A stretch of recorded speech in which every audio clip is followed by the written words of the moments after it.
Good morning, sir. Having a quickie before you start? Hi, morning, Robin. Yeah. How are you? All right, and you? Yeah, not too bad. I'm joining you from a local pub. It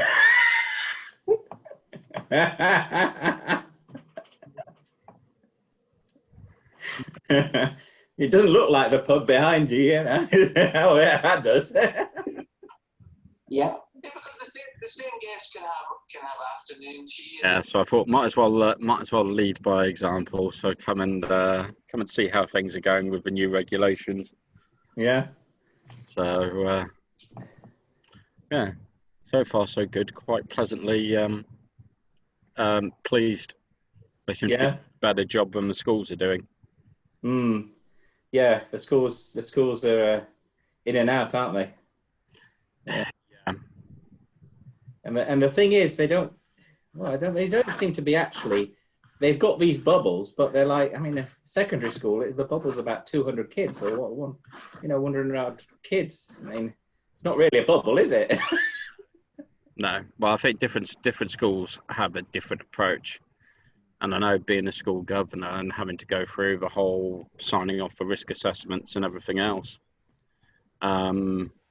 it's certainly interesting, to say the least, the actual difference there is between the schools and their approach to the whole COVID situation. So, yeah. Morning, Peter. How are you? I'm good, thanks. Yeah. Can you hear me okay? Yeah, hear you fine. Yeah. Yeah, we're good. Really busy. Yeah.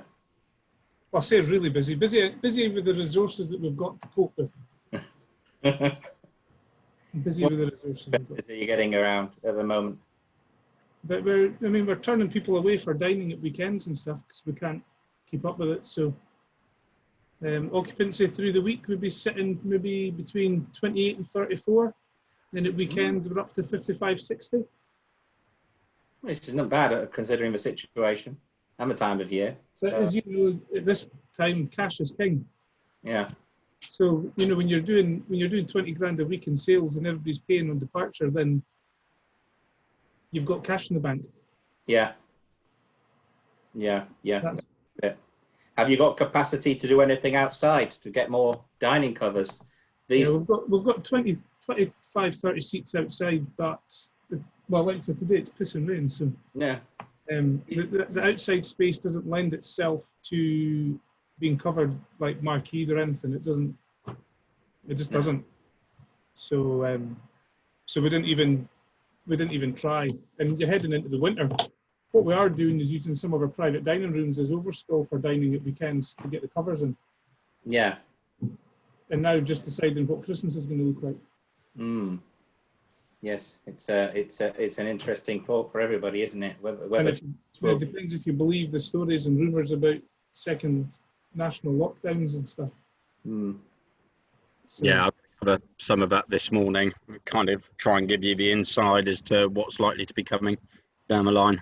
I've been told from 4 sources within companies like Coca-Cola, Amazon, Tesco's, that the government have got a backstop date of the 14th of October, and if the virus is still out of control by then, it's a 3-week lockdown, national lockdown, the 14th of October. I think the challenge is, if you look at the current curve and where we're tracking, if you go back to the end of last week, the curve is basically tracking where we were at on the 3rd of April. Yeah. Almost same exponential curve, same increase in cases. I think what the challenge is we're seeing at the moment is we're not seeing the number of deaths this time around. Now, there is a bit of an argument floating around that says, is it as bad as the first time because we haven't got the deaths? Or is it due to the fact that we're just ramping up the testing? Well, the more people you test, the more you find. Yeah. Yeah.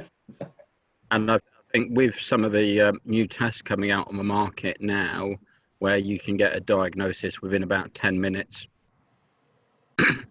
the challenge is that the current testing that's available to the public is very, very depends on who's doing the test and how good they are at doing the swabs. So a lot of, certainly from personal experience, having had to go through the testing process, if you don't do the swabs just right, then you will get a negative reading because you're not getting to where you need to actually pick up. I also had a table in for lunch last week that the lady had worked on the Oxford vaccine programme. Yeah. And her friends still are on it, and they're apparently aiming for December, January. Clinically approved trials, vaccine ready to go. Well, the UAE have actually got a live vaccine which they're rolling out to their frontline workers from this week. Really? Which has been trialled successfully, been proven to work, and the question really is if the UAE can do it in a matter of months, why are we dragging our heels, kicking our heels, and saying it's not going to be until December, January time? And I said to that woman, you know, how long does it take to make 100 million doses of this stuff? And they're making it already in the hope that it gets a go ahead. It's all been stockpiled. Yeah. Question is how many people are they testing? I mean, the Russians said they got one, but they hadn't actually tested it on hardly anybody yet. So Exactly. they're out there. It's just they've not been tested. Yeah, and I think when you get to human trials and vaccine testing, it's always this catch-22 situation as to how far do you go, how many different people do you test it on, but also what group of the population do you test it on. And I think that's $1 million question. Now, obviously, the UAE have done it right. They seem relatively confident talking to people out there. But I think ultimately proof will be in the pudding as to once they roll out the vaccine, does it actually work in an uncontrolled setting? Will that be their new oil to the rest of the world? Well, if the Americans have got anything to go by, they'll be straight in there with we don't care what it costs. Give us the vaccine. Interesting. Hi, Paul. How are you? Hello. If I've got a PDF. Hello. Chris. Yeah. Morning, Robin. Hi there. Put myself on mute a sec. William. Morning. Hi there, Craig. Hi, Paul. Good. Indranil, Lauren. Morning. Morning. Amanda. Morning. You're here. Robin, can you hear me? I can hear you. Yes. That's all right. My Zoom's been playing up on with the audio over recent days. Good morning, everyone. Morning. Morning, Neil. Morning, Robin. Barry. Is Barry there? Good morning, everybody. How are we all doing? Good, thanks, Barry. Morning, Barry. Thank you. Hi, everyone. Good to see you all.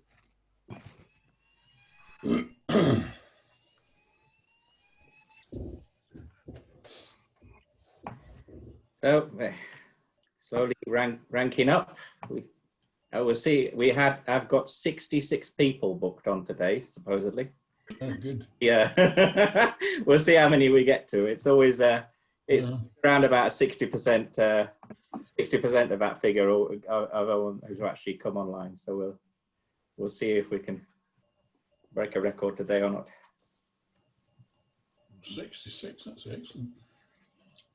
Yeah, we usually get about 50 to 60 booked on, and it turns out to be about 40 odd. It's people suddenly come up with last minute meetings, and as I always say, business comes first. Well, this is business. Well, yeah. Hi, Sarah. Hi, Robin. How are you doing? Fine, thank you. You? Excellent. Very well, thank you. Looking very sunny out there. Oh, it's lush. Been gorgeous, hasn't it, the last couple of days? Okay. No, not everywhere. Oh, Not in Maybe Scotland. not everywhere.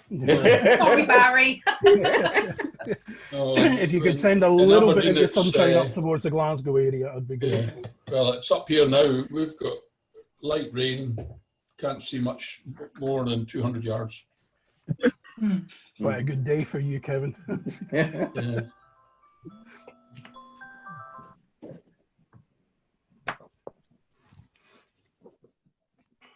Give it a little bit more longer to get the last people in. And then we'll get straight in with some news from Luke. Here we go. Here they all come. Morning, David. Morning, everybody. How are you all? Morning, DC. How are you doing? How's it going? How's it going? Morning. Morning, Steve. Morning. Here we go. Morning, everyone. Morning, Jack. Morning. Morning, morning. Morning, everyone.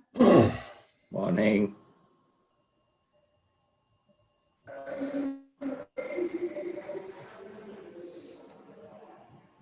Well, we'll give it a start. It's looking a bit low still, but plenty to talk about today.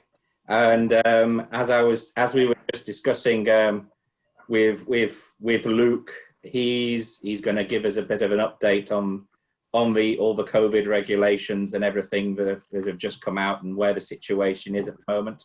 So I'll hand it straight over to Luke. Do you want me to share the presentation on my screen, Luke? Oops.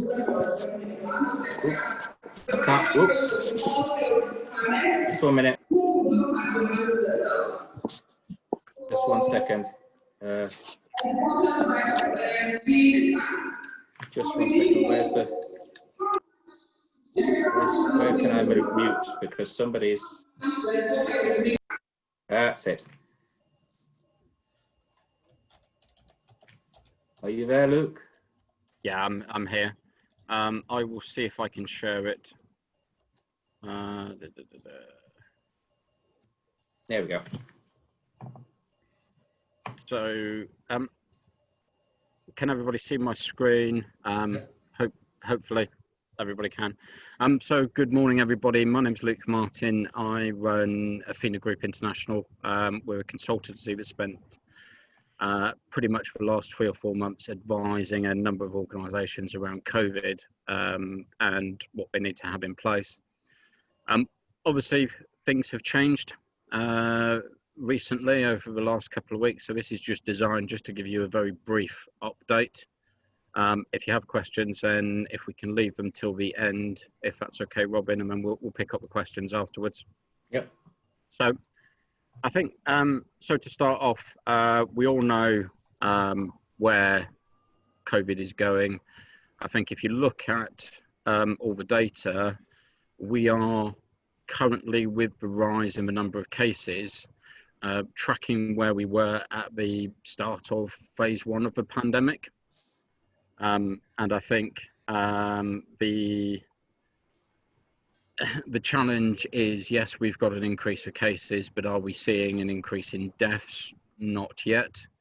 But then experience tells us from phase 1 that it can be a period of weeks or months before we start to see the deaths recorded. So the government has put into place some new guidance which applies to, as it says on the slides, all hospitality and tourism and leisure venues.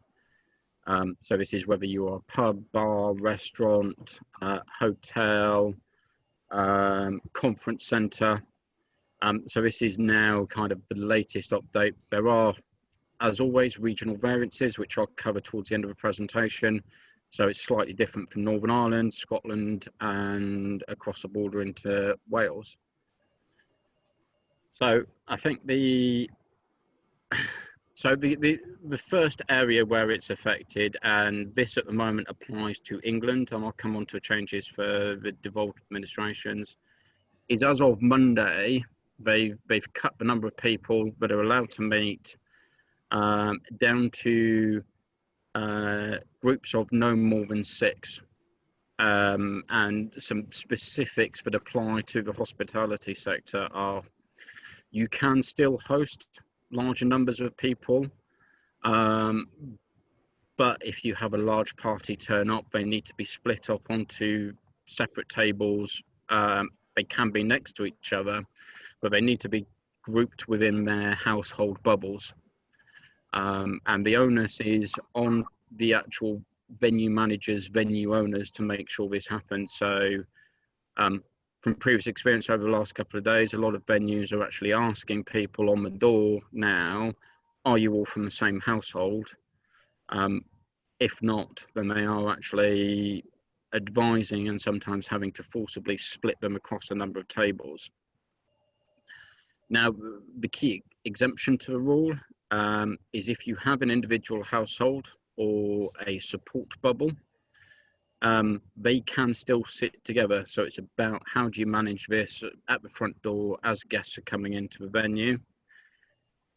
However, the slight complication is if you have a wedding reception or a funeral wake or a educational or training event, these can still take place within your venues up to 30 people, but obviously with the socially distanced seating where possible. There is a bit of a debate around should you be asking your guests to wear masks inside the venue unless they are actually eating and drinking. Again, from experience from what I've seen over the last week, different venues are taking a different approach, and I think it depends on your own individual risk assessment as to what approach you decide to take. Some venues are actually asking guests to wear masks when they're queuing up to order from the bar.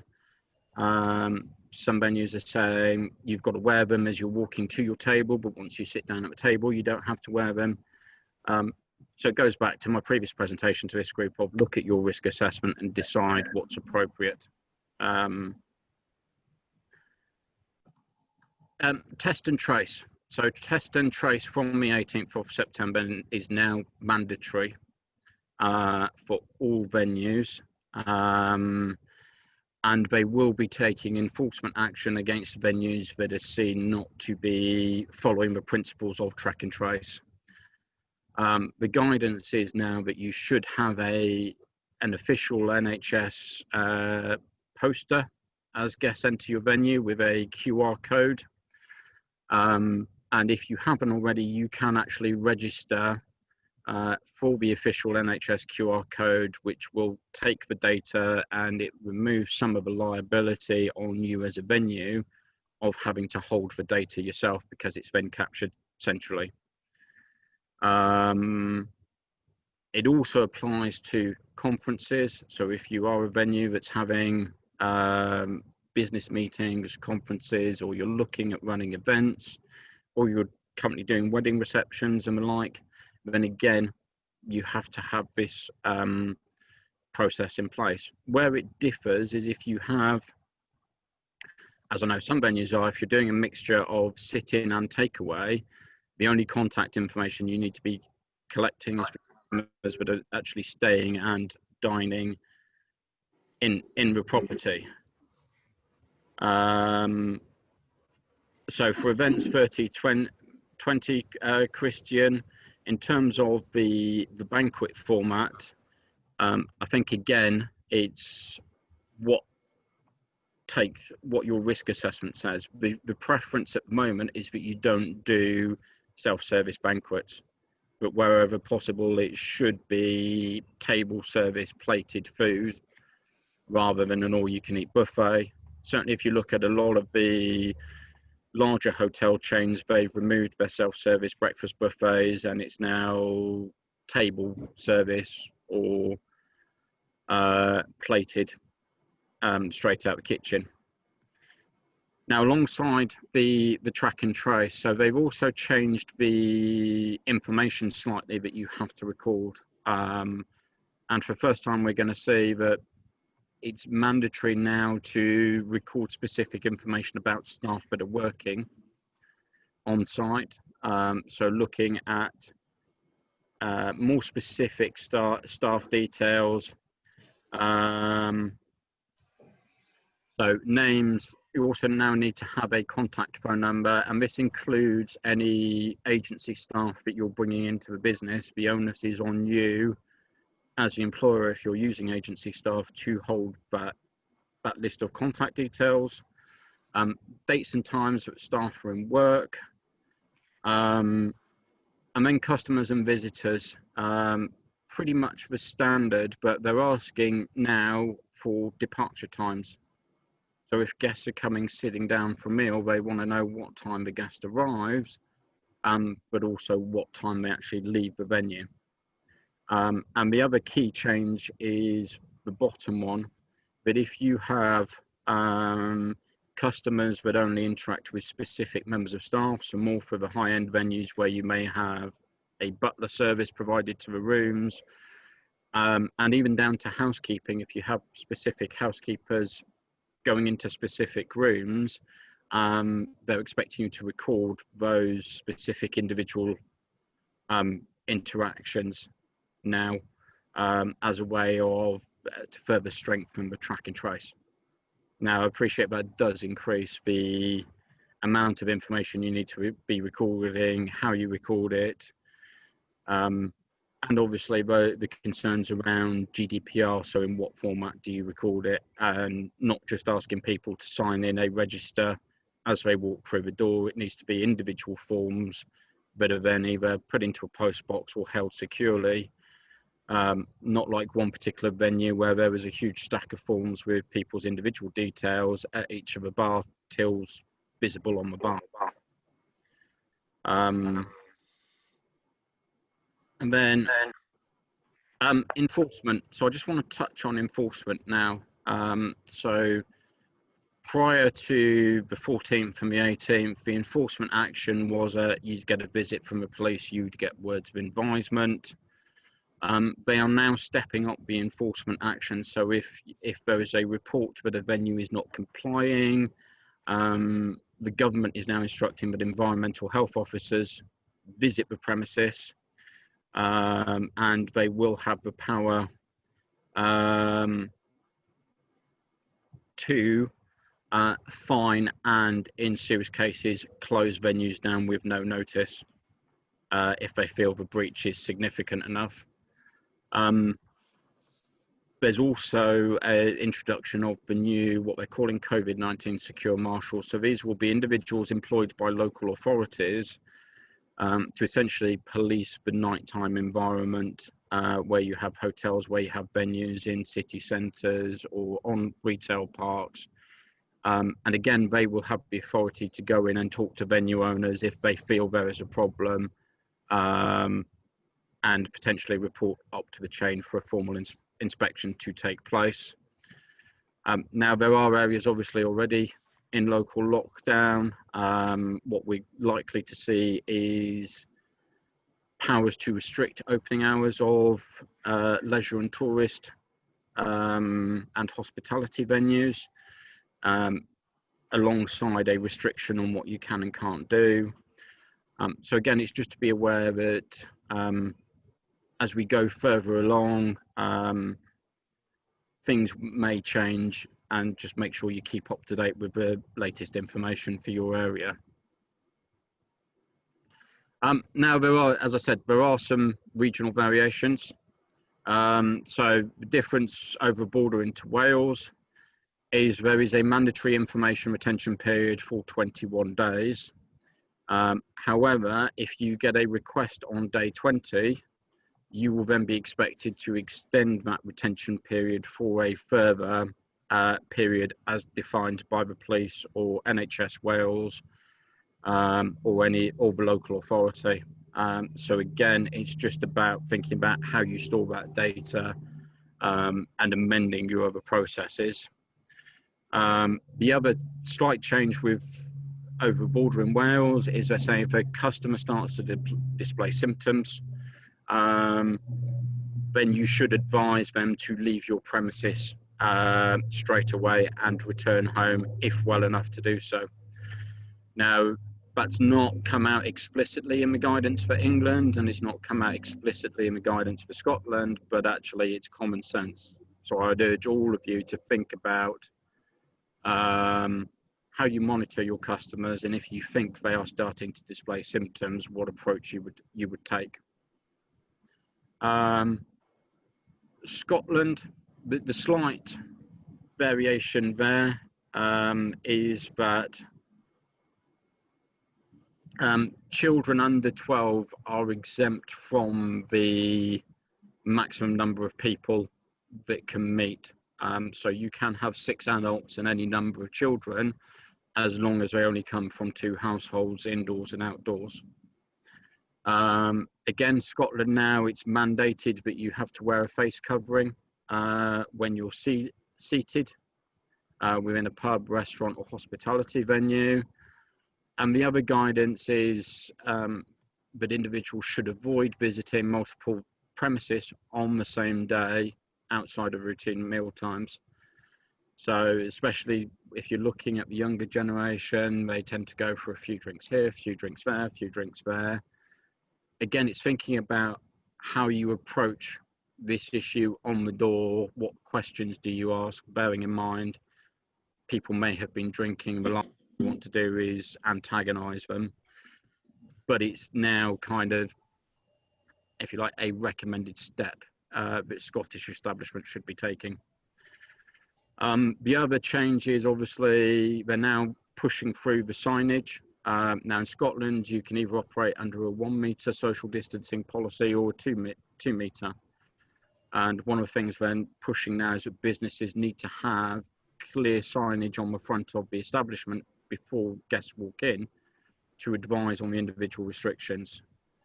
And the other thing is individual households where you have got these larger groups going, that they've got to be segregated across different tables. So if you have a large family gathering, it's how do you manage splitting up individual household groups across a number of tables within the venue and stop them pulling all the tables together and just sitting as one big group, and making sure that social distancing is maintained. And then Northern Ireland, latest information, and this may change, the limit is now 15 people who can meet each other both indoors and outdoors. However, it doesn't apply to the gatherings listed on the screen of a particular nature. So cultural, entertainment, recreational. So again, if you're looking at more on the event side of a business, if you have big groups, it's about how do you make sure that they stay safe within the COVID secure guidance, and you can manage the number of people turning up to the event. So there's been a couple of questions, I think, in the chat. So Roy, the QR code poster is the recommended approach. If you, as a company, decide you want to use something different, by all means you can do. I think the reason they're trying to push everybody towards the NHS one is the details are then not held by the individual business, they're held on the individual's phone, and they get fed directly into the track and trace system that will be used in the event of an outbreak. In terms of, just to cover off before I finish, so what we're likely to see as we move into kind of the latter part of this year, early part of next year, there are obviously vaccine trials underway. The Oxford University vaccine is now back on track. However, there are other vaccines being made available across the world. So the UAE is I think the first country to be actually rolling out a vaccine to their frontline workers, following obviously human trials and testing. In terms of the UK, I think there is mention, as I know a couple of you on here have heard, of a hard line in the sand of the middle of October for cases to either drop or further restrictions to be put into place, including they're now not ruling out another national lockdown for a period of time if the cases don't start to decrease. So part of your planning should be essentially looking at your business, looking at what your options would be should you end up in another national level lockdown. With the national level lockdown will be closure of non-essential venues, but also the key question that still remains unanswered is there are currently no plans for a reintroduction of the furlough scheme. Quite simply put, the government spent all its money in round one. There is nothing left in the piggy bank. So it'll be interesting to see how it's funded.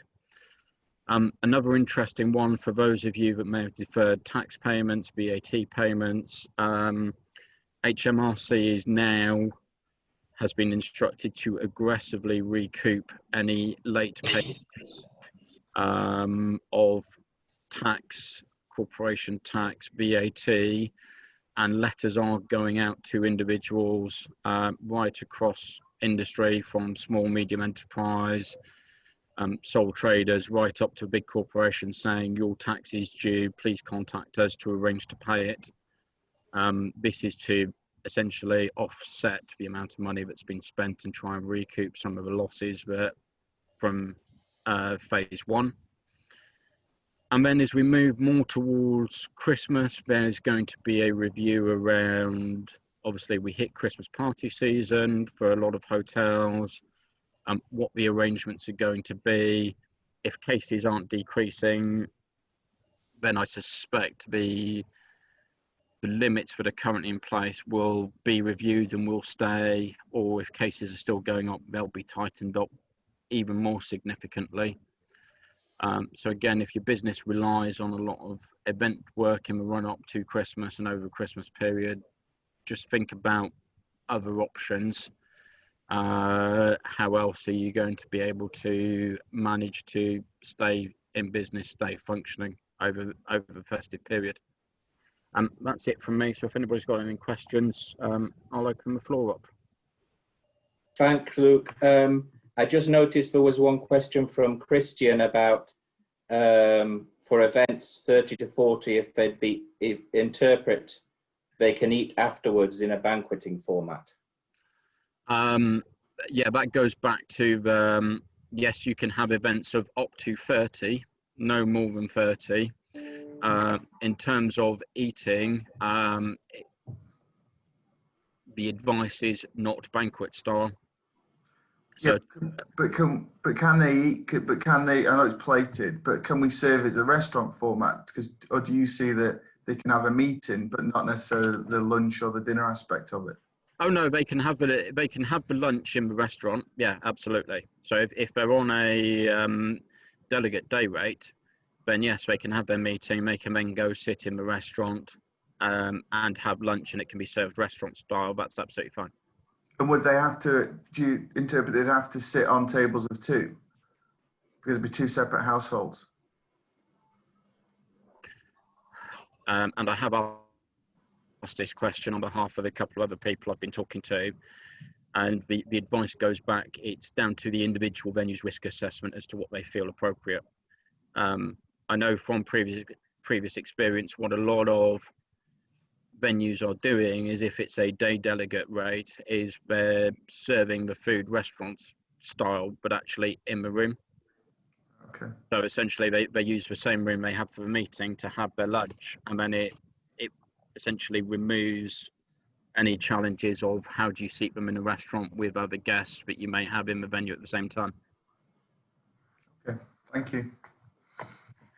So it sounds like cabaret style meetings for everybody. So you can then sit and put their food in front of them and not have to worry about the whole issue, really.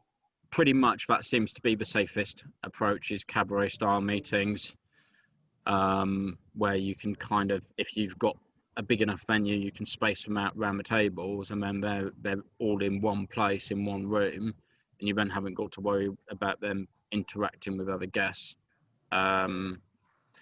And I think just to touch on the guest displaying symptoms, I think it's also at point of check-in as well, just being a little bit more aware with your reception staff that if you have got guests that appear to feel unwell, that your reception staff feel empowered to challenge the guests and say, should you actually be checking in?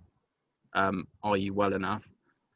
Now, on the testing front, obviously testing capacity is challenged at the moment. Sorry, I'm going on a bit.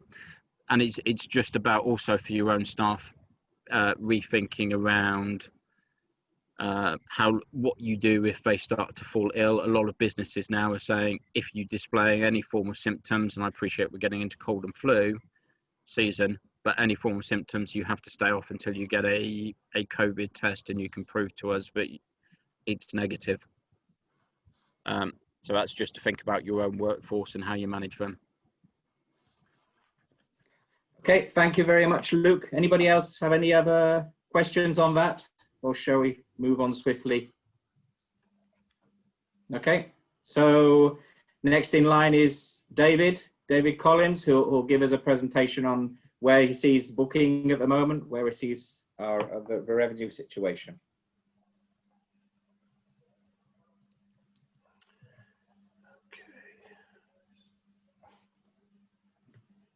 So good morning, everybody. Thanks for that, Luke. Thanks for the introduction. You can see that, can you, everybody? Yep. Yep, good. Okay, and you can hear me okay as well, can you? Good. Okay. Just to push on, I've just a few slides to share with you on some booking trends and a few things that are happening within the industry and the wider travel industry, which might be of interest. Just before I do, just picking up a couple of points there that Luke made. Here in Ireland, our temporary wage scheme, which was pretty much the subsidy that kept hotels going, a lot of other businesses going over the last 6 months, was changed to the wage subsidy scheme as of the 1st of September, which means effectively that the subsidy itself reduces, that hotels and businesses need to wait 6 weeks before a refund from the government.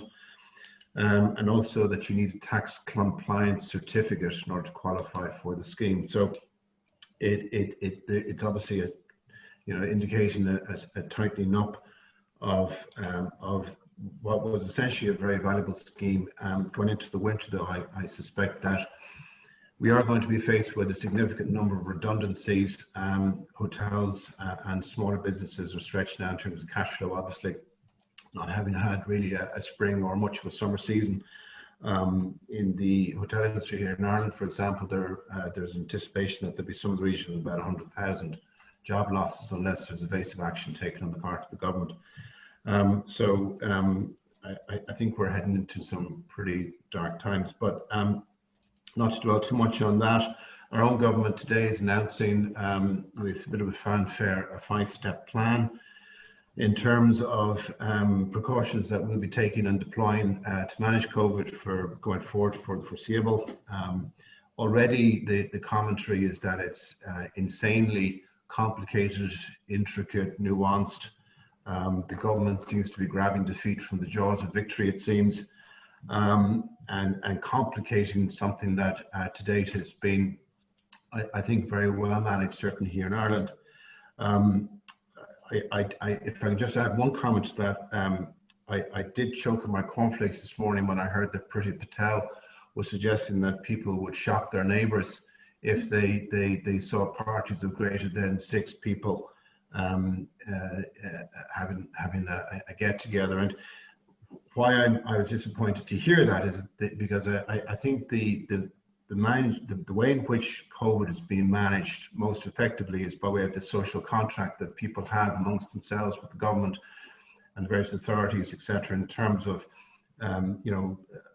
adopting a responsible position in terms of their own hygiene and those around them, etc. And unfortunately, what is happening now is that that's been undermined. I think that people will feel as if it's almost moving towards a Stasi type regime, which is not good, and I think will be counterproductive. We are seeing a certain amount of it here in Ireland, but again, it's a very, very subtle balance to be maintained. But anyway, that's just a personal view on management. Just quickly, I don't have very many slides, so it won't be a death by PowerPoint scenario, hopefully for you. This was a slide from a presentation back in June. And the important point to make here is that based on sentiment research, we anticipated that there was approximately 40% latent demand within the short breaks family holidays market, lesser the family holidays market, more the short breaks market, which was encouraging going into, obviously, this is in June, going into the autumn winter period.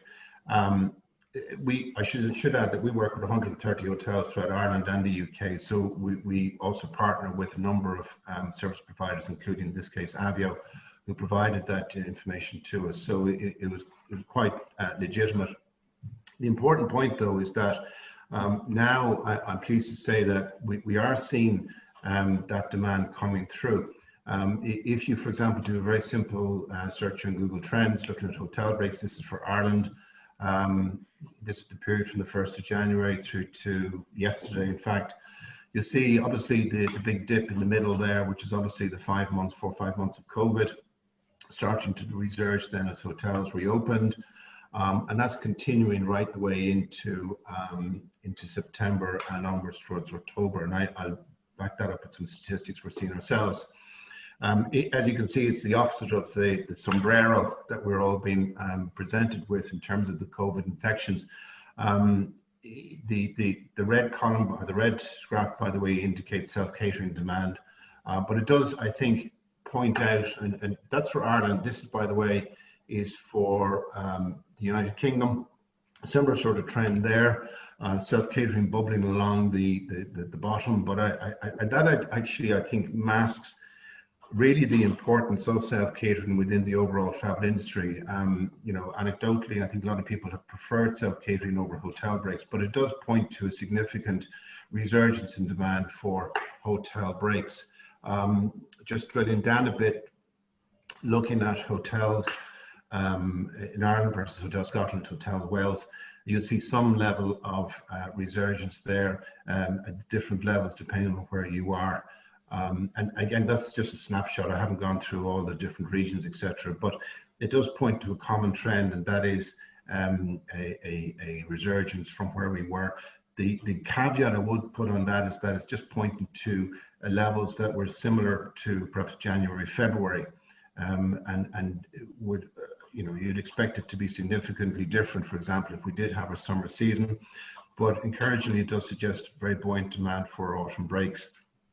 I would, again, not to be too much of a party pooper, I have to say that you know, the demand is finite insofar as it is primarily comprised of domestic demand without any international inbound business, whether it's into the UK or into Ireland. Just to stand back a bit and look at the industry itself, a couple of major things happened last week. Booking.com, for example, mentioned that it was embarking upon a restructuring program, which is going to see approximately 25% of its workforce being culled, which approximately is 4,000 people worldwide. Similar situation, for example, Expedia, major restructuring, 3,000 jobs to go. Both of these are obviously key OTAs, and you know, I think it's fair to say that Booking.com would account for probably 70–80% of any hotel's OTA distribution mix. So it'd be interesting to see how that plays out. And then, you know, whereas, you know, some amongst us wouldn't be too sorry to see that happening to Booking.com, nevertheless, they are an essential, as indeed are Expedia, they're an essential part of our overall distribution ecosystem, if you like. So, you know, it'd be interesting to see how that impacts on hotels' ability to get their product into the marketplace. I'll come back to that in a second. But interestingly, just on Expedia, something I noted is that they're dropping Home Away, which is a self-catering shared accommodation brand, and moving it over to VRBO, which again is a much weaker proposition, but that's their decision. But also moving Hotels.com to a different platform, so it'll be interesting to see how that plays out. Interesting though that, and this is the important point, is that Expedia are pulling back from a lot of meta search.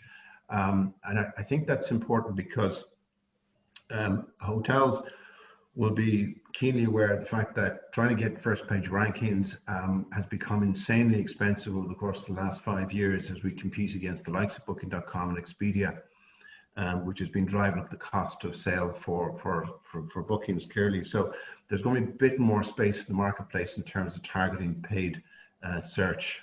So again, interesting to see how that pans out. And then finally, a little bit close to home, but nevertheless relevant to the UK as well, the hotel group Dalata. They lost an incredible 71 million in the first half of 2020. Their occupancies for July and August, 30% and 40% respectively. Revenue fell by 60%. And yet they're still pressing ahead with their expansion plans. They've just signed 2 new leases in Manchester and Birmingham. I suppose there is the saying that you should never waste a good crisis. Airbnb likewise are pressing ahead with their own IPO. They clearly see an opportunity to take advantage of the landscape, which is clearly depressed. Property values, for example, are of a certain value significantly less than they were perhaps 12 months ago. So some people see an opportunity within the marketplace, and that's entirely to be expected. Just looking at some statistics produced by STR for July to 2020 versus 2019. I won't go through all of them there, but you can see yourselves. This, by the way, this presentation I'll send to Robin. You can circulate it afterwards. Occupancy fallen by 67%, ADR down 36%, and RevPAR 79%. Compared to Ireland, similar fall in occupancy. Slightly less of a fall in ADR, 24.6%, and RevPAR, massive 71.8% fall year on year. Just sharing with you some confidential statistics. I can't tell you where I got these, but I can tell you they're an official source. Looking at a sample of 323 properties, just under 34,000 bedrooms, taken the 7th of September. So this is current information based on business booked. Looking at, the performance of the 26 counties here in Ireland versus the 26 plus Dublin, you can see the difference that it makes if you exclude Dublin. And Dublin is currently, and much like London, I believe, is on its knees with the lack of event business, the lack of group business, the lack of international business. Whereas conversely, the borders, the regions, particularly coastal counties, are seeing a major increase in demand relative to what they would have perhaps experienced previously. So Dublin's loss is the region's gain. And I think we're seeing similar trends in the UK as well. That begins to peter out as you go deeper into the autumn. Again, that's to be expected. Demand is very late to pick up, and I'll come to that in a second. It's interesting to see, though, how the 5-star properties are faring against 4- and 3-star tickets. September, 37% occupancy versus 34% and 30% for 3-star. There is still a lot of cash about, by the way, and people are very keen to enjoy the best experience they possibly can. There's still a lot of traffic about. People are, again, as I said earlier, clearly deciding to take the break that they could have taken earlier in the year during September and into October, which again is very encouraging. Looking at our own stats, for example, drilling down a little bit, and I'm pleased to share these with you. This is across our 130 hotels. Looking at our online revenues, for August, obviously, we saw a significant increase year on year in terms of average booking value. Less so ADR, but still going in the right direction. But if you go forward to September and October, again, this reflects the level of demand that we're currently seeing for September and October, both in Ireland and also in the UK. In terms of our booked revenue, for example, over the phones, what I've just shown you there on screen, in fact, is our online revenue performance. Looking at our phones revenue, for example, up 12% in bookings, 13% in revenue, and average booking value is no change versus August. And that's interesting because you normally expect August to have a much higher average booking value. And that goes back to my point that people are they still have a propensity to spend. Obviously, they have expectations, but nevertheless, there is less perhaps resistance to lower prices as you'd expect perhaps in September and October. Going forward, I presented this back in June. This is an SDR forecast for the next, well, in terms of our potential for recovery. Again, there's no change to this. Short-term time frame, 6 to 12 months. The global financial crash is GFC, by the way, so the recovery will be significantly slower than was experienced in terms of the GFC. I won't drill down too much into that because it's depressing enough as it is. But just finally then, in terms of what hotels can do, perhaps my own thoughts, I think it's very important that you realign your yielding to allow for late pickup. People are literally booking today to arrive tonight. With Booking.com and Expedia coming under pressure, I think it's important that people relook at their channel mix, the channels you're distributing through, you're doing direct, etc. I do think there's an opportunity perhaps to focus on your direct channel, which is your own website, for example, insofar as people are happier to connect now with you than perhaps previously. You don't have that noise out there in terms of the OTAs perhaps as much as previously, so there's a clear opportunity for hotels to target direct traffic, which is much lower cost of sale traditionally. By all means, encourage your repeat and referral. People are a lot more open to receiving offers. They're looking for deals, and they will refer if they feel that they've gotten value. It is important to manage your website content, keep it current.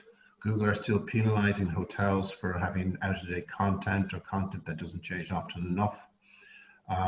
Do watch your PPC, because a lot of people tire kicking at the moment, which can impact on your paid search, the cost of your paid search.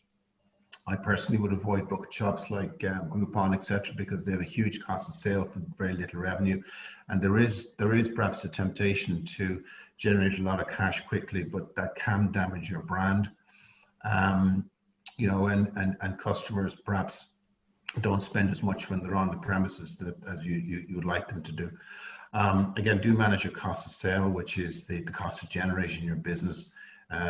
With meta search perhaps being less noisy than previously, we might see a reduction there over time, but it's perhaps too soon to say, but it's one to watch. Do implement a flexible cancellation policy. We had a 16% cancellation rate in August. We had a 3% cancellation rate in July. People are shopping around, they are making multiple bookings, but at the same time, because of the fluid nature of this COVID situation, it's important that you do maintain a very pragmatic view on cancellations and enabling people perhaps to defer bookings. By all means, track your competitive set. As always, that's good practice. And I would suggest twice weekly analysis of your pickup, drop-off, pacing in terms of your revenue. It's vitally important that you take a very granular approach to managing your rooms revenue in particular. That drives everything else in your business. It's exceptionally fickle at the moment, and it's vitally important that you're all over any trending within your revenue. And then finally, cocooning. The temptation, I think, for a lot of hotels is perhaps look at standing down the business, effectively cocooning the business perhaps through to March, certainly spring 2021. There are merits in that. We're, for example, seeing quite a lot of inquiries for people from hotels to engage in some 6-month short-term contracts for outsourcing our services into their businesses. That is an opportunity for hotels perhaps to, hunker down for the winter. The one point I'd make, just on a practical point, going back to your web content, you do need to maintain your web content as current, because otherwise you will suffer penalties, for example, from Google in terms of ranking. So there are a lot of practical considerations to bear in mind there. That's it, Robin. Okay. Yep. Anybody have any questions for David?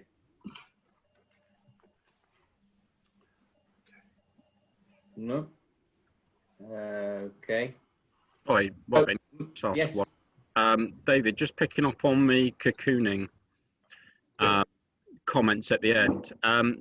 So if you have a small to medium-sized hotel that is struggling at the moment, so are you suggesting that there is benefit in cocooning, or are you saying kind of be careful and essentially have a think before you go down that route? Yeah, I think it's important to really look at the options, Luke, because it's easier. We found out it's easier to close a hotel than to reopen a hotel. We found that over, for example, the 3 or 4 months that hotels were closed, re-engaging customers and staff is hugely challenging. It's as if you're opening the hotel again for the first time. Notwithstanding, the massive amounts in terms of extra precautions, protocols, hygiene, obligations, etc., it was a significant challenge to us. So that's on the one side. On the other side, though, if you bear in mind the fact that occupancies could be in the region of, I don't know, 20, 30%, possibly significantly less. You still got to heat the hotel, your lighting, you got all your hygiene or your regulatory obligations, etc. Whatever about staffing, marketing, maintaining some sort of brand presence in the marketplace. It's hugely challenging. And whereas it really depends on the hotel itself. So some hotels would traditionally be seasonal in any case. I think possibly what's going to happen there is that the season will be prolonged, perhaps for a couple of extra weeks, if not an extra couple of months, which is fine. But hotels that have never had to cocoon or never had to close due to seasonality, that's going to be a massive challenge to them, I think. And it's important that they go into it with their eyes open, because there is, you see, if you take, for example, one of our properties, Mulranny Resort above in County Mayo, that traditionally would close for probably 6 to 8 weeks of the year.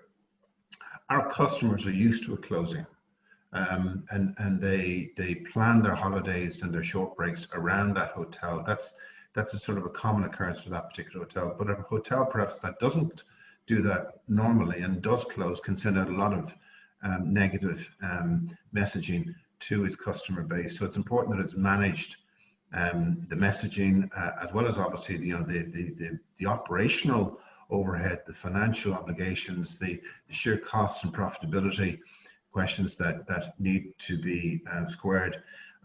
It won't be one fit sort of works for everybody, but I do think that there is merit in both trying to trade through what would be a very difficult period. One of our hotels, for example, is repurposing its bedrooms as short-term offices.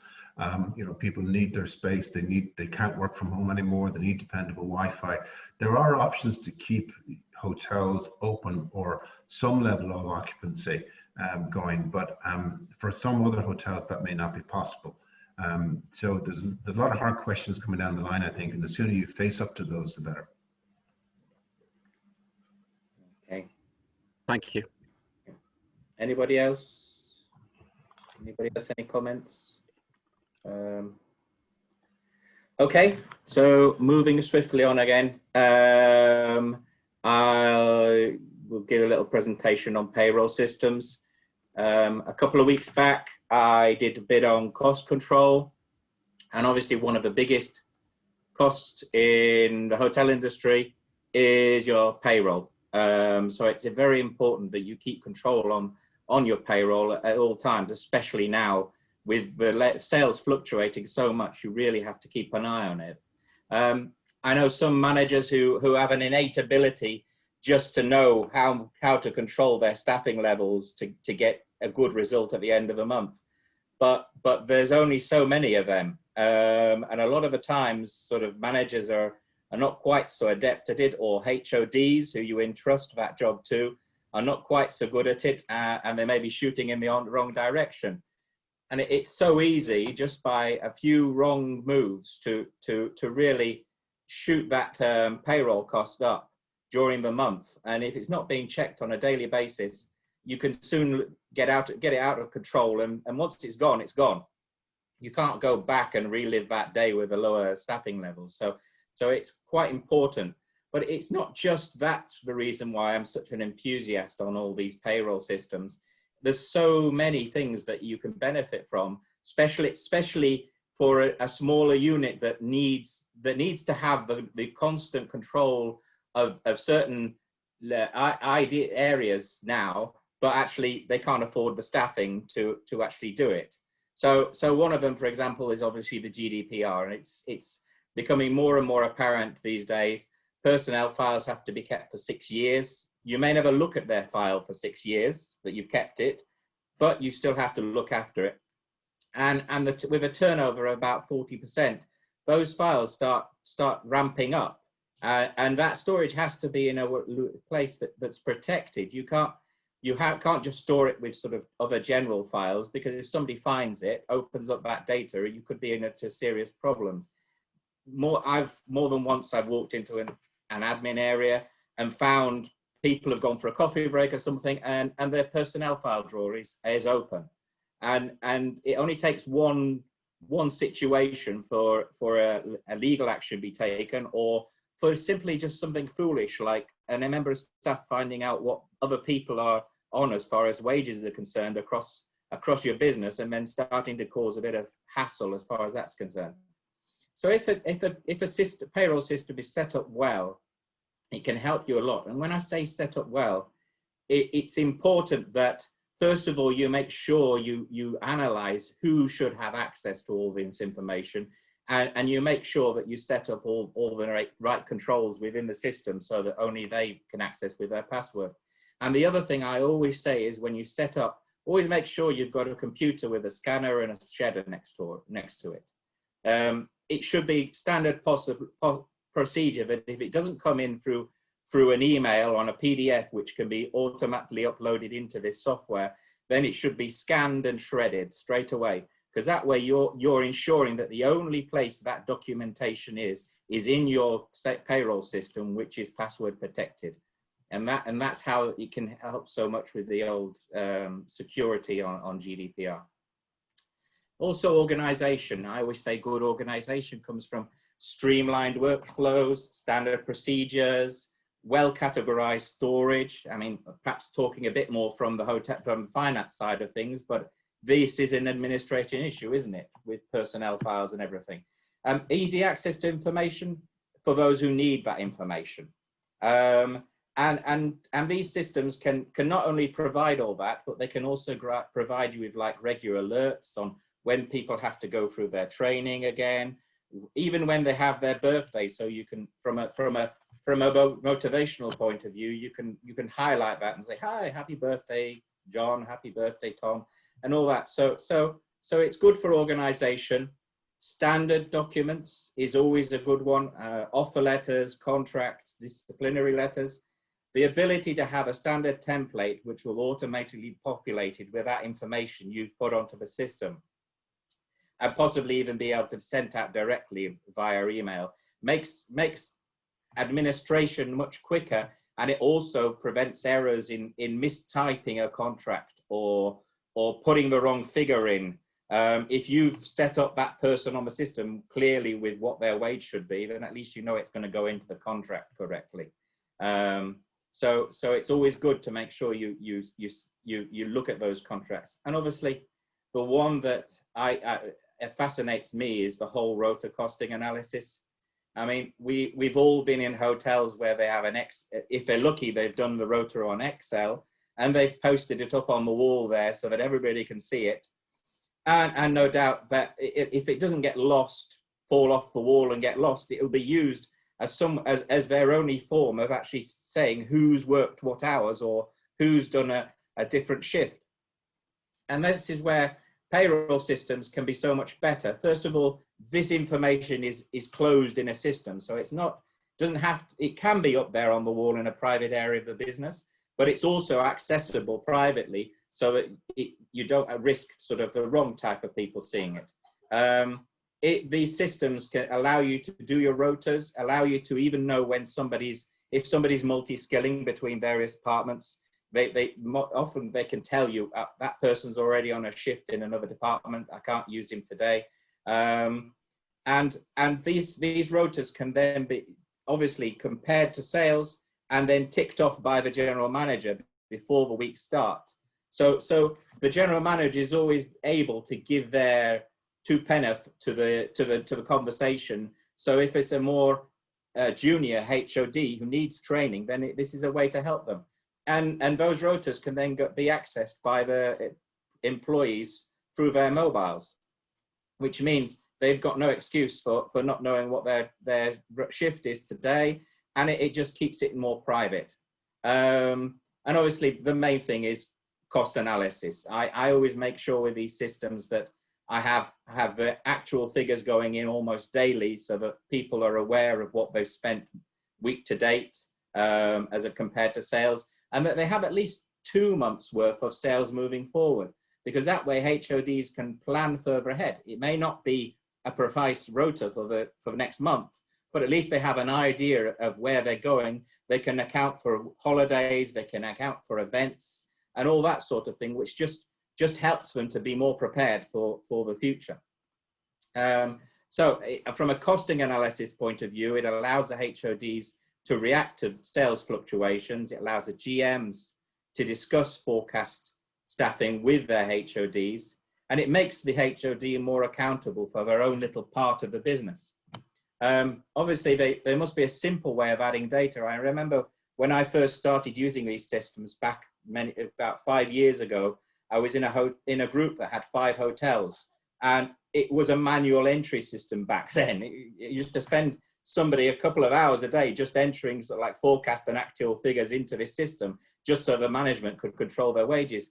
But now, if you've got a decent forecast which has got day-to-day figures, you can create a CSV, and you can be uploading that CSV the moment you've finished your daily report, and it can be putting the actual figures in for previous days and the forecast for the next month. So every time you go adjust your forecast, it's just winding it into the system, keeping it up to date. So obviously that does mean you need to have a day-to-day forecast, which is something I've always supported. And then of course, once you've actually passed that day, I mean, there will always be corrections to times. You might get busy, you might call in somebody extra, ask them to stay a few hours extra, or you might be lucky. It might be or not unlucky. It might be unlucky. It's quiet, but you send staff home so that you can control that wage bill, and that again needs correcting on any timing, which these systems provide. If you're lucky and you connect it through to some kind of clock-in system, you're aware of what hours they actually were in the business. Normally they have a traffic light system, whereas if they were in the business for the hours that were on the rota, it's green. If there was a fluctuation, then it goes amber. So you know you need to look at that one, and if they weren't there at all, then it goes red. So these sorts of indications help the managers to quickly identify what was happening that day. And they even allow you to put in the odd disciplinary note or comment about a certain employee, which is confidential, but then can go onto their file. So if you're checking up on a certain employee, then you can see what the issues have been in recent times. And obviously, once you've updated actual times, this all feeds back into your rota system, your analysis system, so you can see what your actual spend was on previous days. Going back to the whole idea of discipline, obviously being a personnel records system, it holds all your disciplinary files as well. But you don't get a warning letter going missing if you have a time on your warning letters, whereas they expire after 6 months. Then that can be recorded, so you've not got any misunderstandings.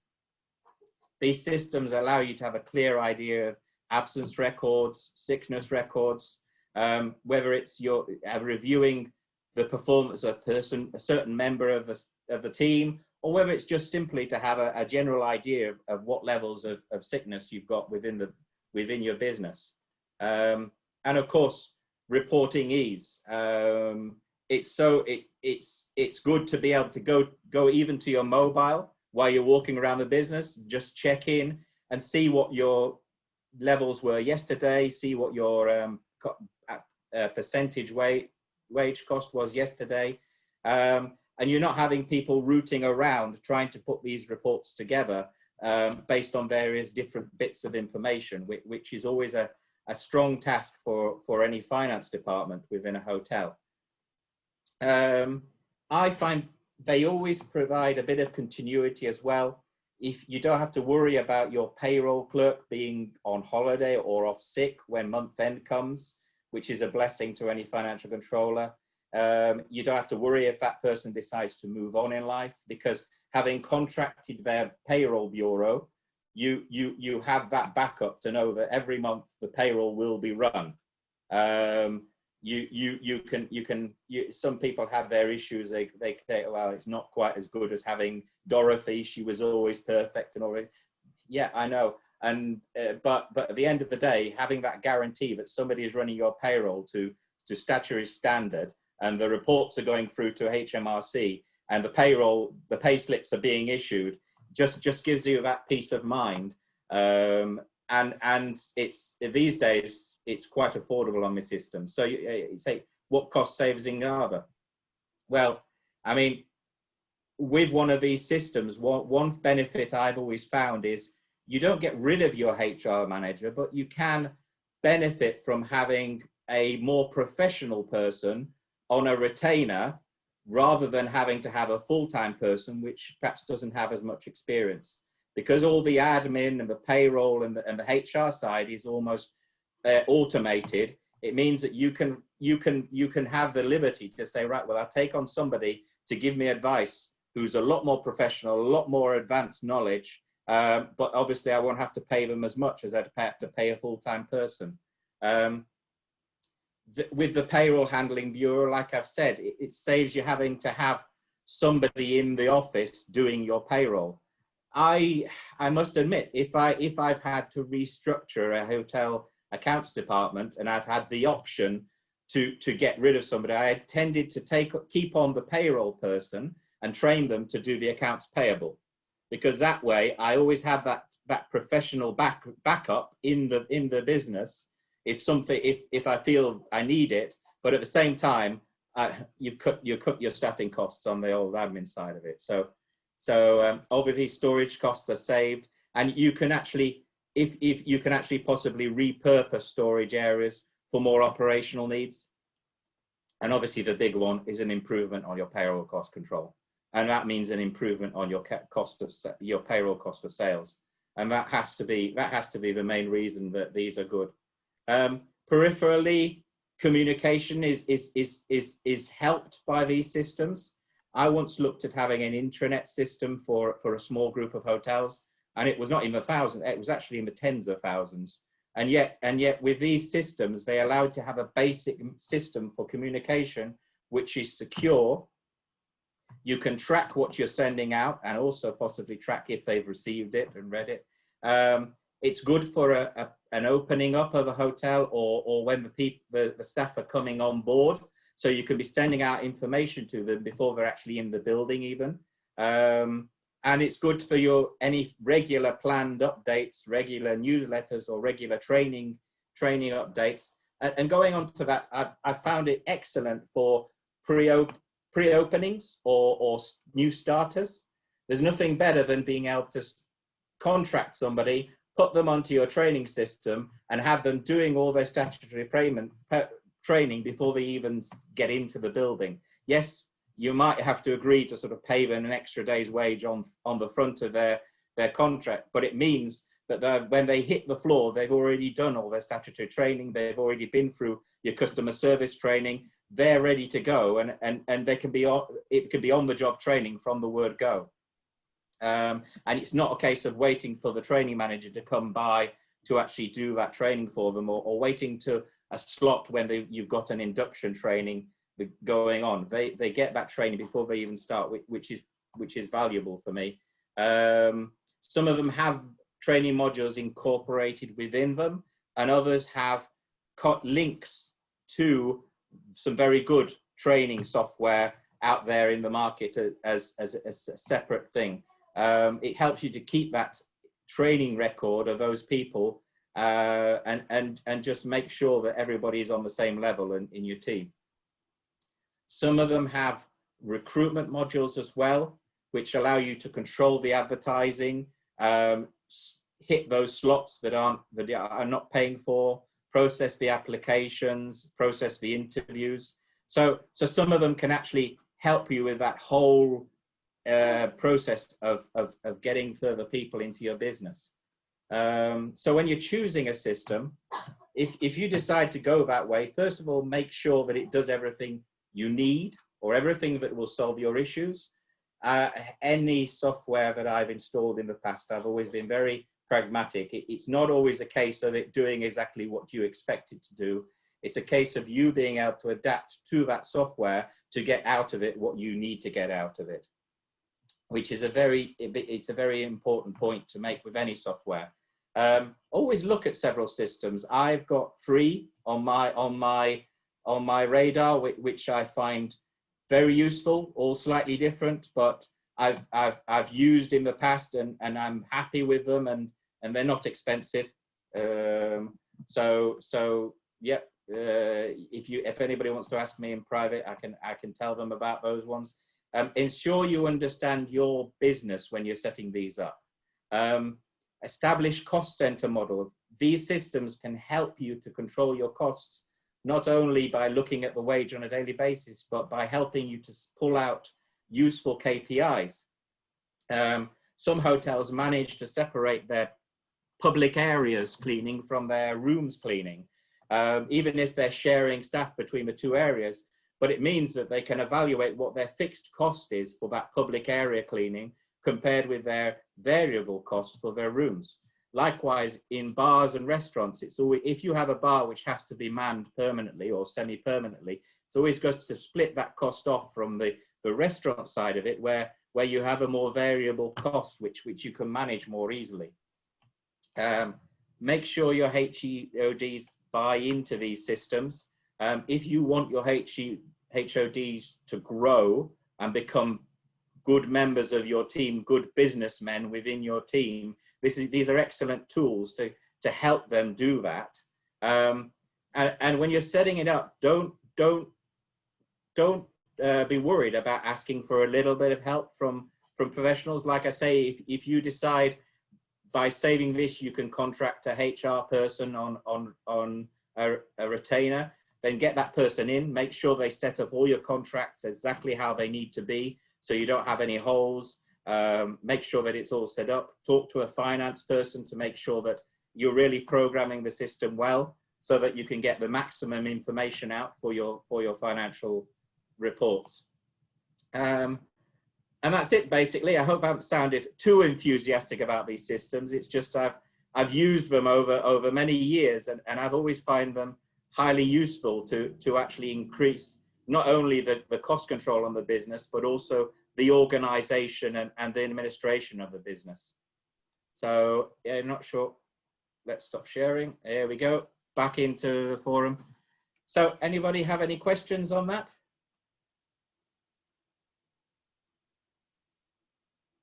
No. Okay. Anybody have any other comments or anything else they'd like to add before we sign off today?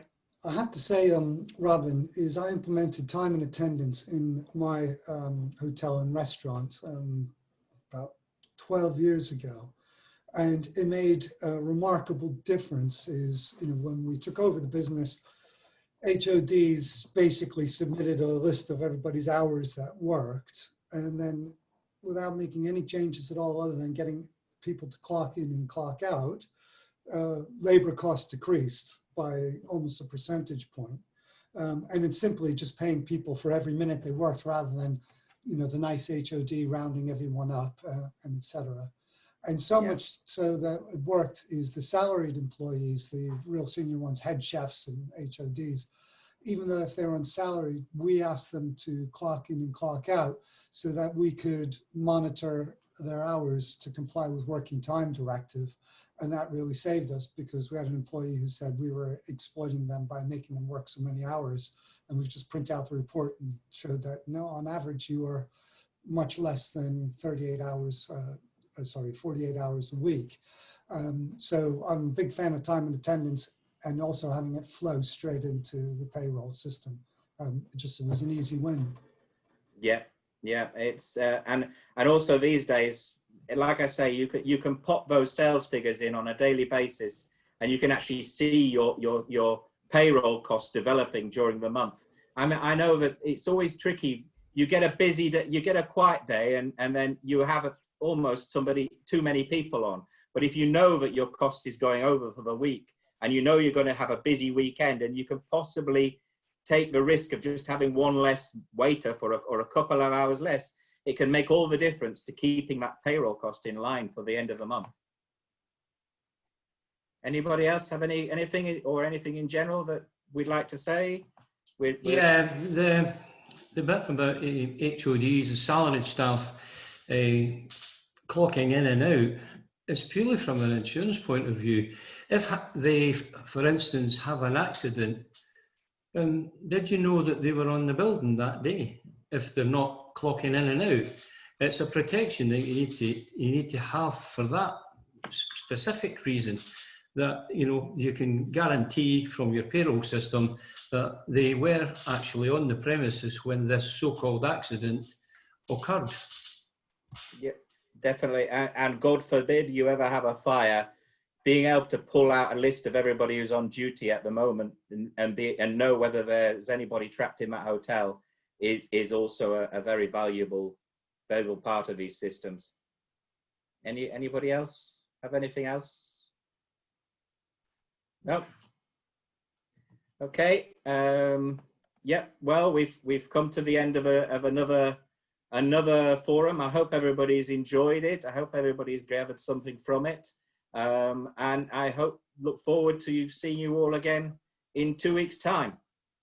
If everybody has any queries or anything, I'm always here. Just drop me an email, and happy to chat to anybody. And hope you all have a good next few weeks. Thank you. Thanks, Robin. Take care. Thank you very much. Thank you.